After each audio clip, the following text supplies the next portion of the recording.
क्यों कुछ लोग कम कमाकर भी खुश रहते हैं और कुछ लोग लाखों कमाकर भी परेशान रहते हैं। ये फर्क सिर्फ पैसे का नहीं है, ये फर्क बरकत का है और बरकत का राज अल्लाह ने कुरान और अपने नबी की सुन्नत में साफ साफ बता दिया है, लेकिन हम उसे भुला बैठे हैं। सबसे पहले आप रिज़्क का मतलब समझें। हम अक्सर रिज़्क को सिर्फ पैसा समझते हैं, लेकिन हकीकत ये है कि रिज़्क सिर्फ नोट और सोना चांदी नहीं है। रिज़्क में शामिल है आपकी सेहत, आपके घर का सुकून, आपके बच्चों की खुशी और आपकी इज्जत और इज्जत कमाने के मौके। कुरान में अल्लाह पाक फरमाते हैं, ज़मीन पर कोई जानदार ऐसा नहीं जिसका रिज़्क अल्लाह के ज़िम्मे ना हो। यानी आपका रिज़्क पहले से लिखा जा चुका है, लेकिन उसमें इजाफा या कमी आपके ईमाल पर भी मुनस्सिर है।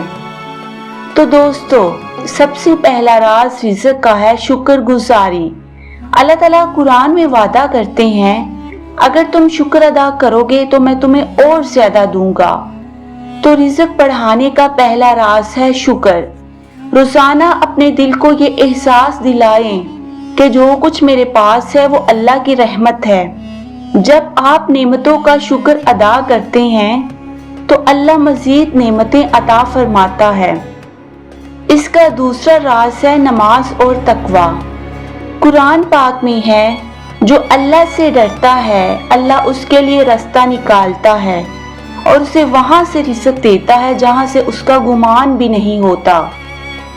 रिज़्क में बरकत लाने के लिए नमाज की पाबंदी और गुनाहों से बचना लाजमी है। तकवा वो चाबी है जो ऐसे दरवाजे खोल देती है जहां से आपने कभी उम्मीद नहीं की होती। तीसरा राज है सिला रहमी। नबी पाक सल्लल्लाहु अलैहि वसल्लम ने फरमाया, जो चाहता है कि इसका रिज़्क बढ़ जाए और उम्र दराज हो वो रिश्तेदारी जोड़े। रिश्ते जोड़ना सिर्फ इखलाकी नहीं बल्कि माली फायदा भी देता है। जब आप अपने रिश्तेदारों से मोहब्बत करते हैं, उनका ख्याल रखते हैं, तो अल्लाह आपके रिज़्क में इजाफा फरमाता है। चौथा राज है सदका। सदका देने से माल कभी भी कम नहीं होता बल्कि बढ़ता है। रसूल अल्लाह सल्लल्लाहु अलैहि वसल्लम ने फरमाया, सदका माल को कम नहीं करता। ये दुनियावी असूल के खिलाफ लगता है, लेकिन अल्लाह के वादे के मुताबिक जब आप अल्लाह की राह में देते हैं तो वो आपको उससे कई गुना ज्यादा वापस देता है। कभी माल की शक्ल में, कभी सेहत की शक्ल में और कभी ऐसी मुसीबत टाल कर जो आने वाली थी।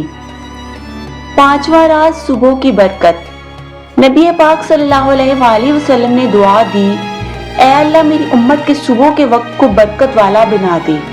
सुबह जल्दी उठना, फजर के बाद काम शुरू करना और दिन का आगाज अल्लाह के जिक्र से करना, ये आदत आपके रिज़्क को कई गुना बढ़ा सकती है। छठा राज है इस्तग़फ़ार। हजरत नूह अलैहिस्सलाम ने अपनी कौम से कहा, मैंने कहा अपने रब से माफी मांगो, वो तुम पर आसमान से बारिश बरसाएगा और तुम्हें माल और बेटों से नवाजेगा। यानी कसरत से इस्तग़फ़ार करने से रिज़्क खुलता है, मुश्किलात खत्म होती हैं और जिंदगी में आसानी आती है। ऐ सुनने वाले, रिज़्क बढ़ाने के ये राज सिर्फ किताबों में नहीं, ये अल्लाह और इसके रसूल पाक सल्लल्लाहु अलैहि वसल्लम के बताए हुए यकीनी असूल हैं।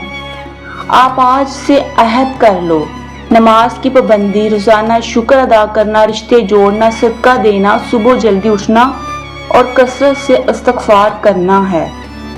फिर देखना अल्लाह तेरे रिज़्क में कहां कहां तक इजाफा कर देता है और तेरे दिल में सुकून भर देता है।